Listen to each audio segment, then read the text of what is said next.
తెలంగాణ రాష్ట్రాన్ని 2047 వరకు $3 ట్రిలియన్ ఆర్థిక వ్యవస్థ కలిగినటువంటి రాష్ట్రంగా తీర్చిదిద్దడమే లక్ష్యంగా ఈ రాష్ట్ర ముఖ్యమంత్రి రేవంత్ రెడ్డి గారు పని చేస్తున్నాడు.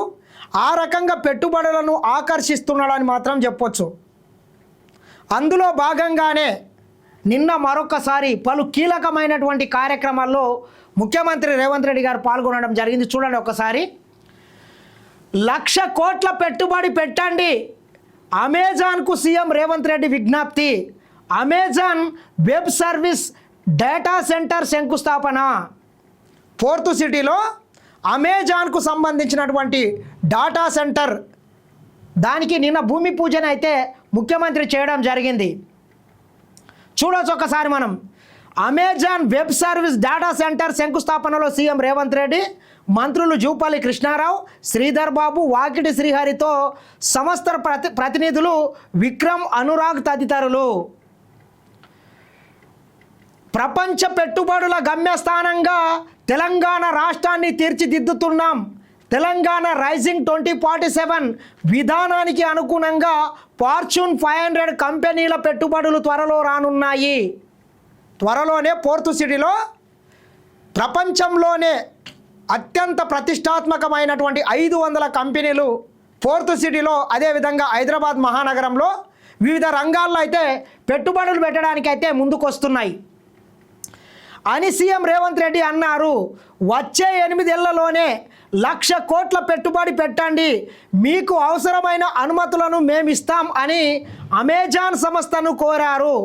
రంగారెడ్డి జిల్లా కందుకూరు మండలంలోని భారత్ ఫ్యూచర్ సిటీలో అమెజాన్ సంస్థ నిర్మిస్తున్న Amazon web service data centre శంకుస్థాపన కార్యక్రమంలో ఆయన ముఖ్య అతిథిగా పాల్గొన్నారు.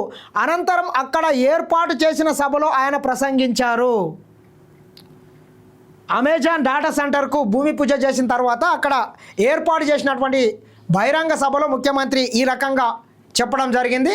ఒకసారి మనం చూసుకున్నట్లయితే ఈ హైదరాబాద్ మహానగరంలో ఈరోజు ఇంత ఎత్తున పెద్ద ఎత్తున పెట్టుబడులు వస్తున్నాయంటే ప్రధానమైనటువంటి కారణం ఆనాడు కాంగ్రెస్ పార్టీ హైదరాబాద్ మహానగరాన్ని చుట్టూతా 157 కిలోమీటర్ల ప్రపంచ స్థాయి అంగులతో ఔటర్ రింగ్ రోడ్ ఏర్పాటు చేయడం కావచ్చు, అంతర్జాతీయ ఎయిర్పోర్ట్ కావచ్చు, మెట్రో రైలు కావచ్చు, ఇట్లా రకరకాల మౌలిక వసతులను కల్పించడంతో పాటు ఈ హైదరాబాద్లో సమశీతోష్ణ ఉష్ణోగ్రత ఉంటుంది, భూకంపాలు రావు, ప్రకృతి తాండవం ఉండదు, అత్యధిక వర్షం పడదు, ఏదైనా వాటర్ ఇబ్బంది లేదు. ఇవన్నిటిని మౌలిక వసతులతో పాటు ఇక్కడ సంస్థలు పెట్టుబడికి అనుకూలమైనటువంటి వాతావరణంతో పాటు ఎంకరేజ్ చేసేటటువంటి ముఖ్యమంత్రి రేవంత్ రెడ్డి గారు ఉండడం కాబట్టే మీరు ఏ రకంగానైనా పెట్టుబడి పెట్టండి, ఎన్ని కోట్లైనా పెట్టుబడులు పెట్టండి, మీకు కావాల్సినటువంటి మౌలిక వసతులను కల్పించడానికి ఈ రాష్ట్ర ప్రభుత్వం ముందుకొస్తున్నదని చెప్పి ముఖ్యమంత్రి చెప్పడంతో పెద్ద ఎత్తున పెట్టుబడులు అయితే వస్తున్నాయి.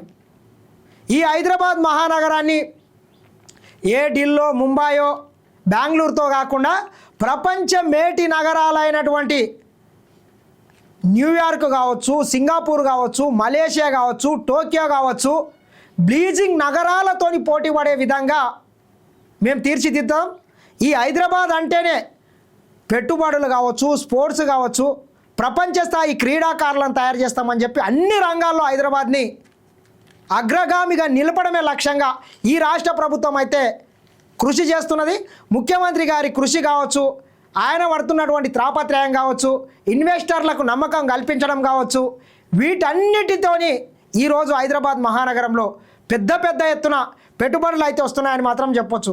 ఒక్కసారి మనం తీసుకున్నట్లయితే కోకపేట కావచ్చు, నార్సింగ్ కావచ్చు, గండిపేట కావచ్చు, గచ్చిబౌలి కావచ్చు, ఆ ప్రాంతాలు మణికొండ కనుక తీసుకున్నట్లయితే సింగపూర్ను, మలేషియాను తలదనేటటువంటి ఆకాశ హర్మాలు 40-50 ఫ్లోర్లు, 70 ఫ్లోర్ల వరకు కూడా నిర్మాణాలు కొనసాగుతున్నాయి.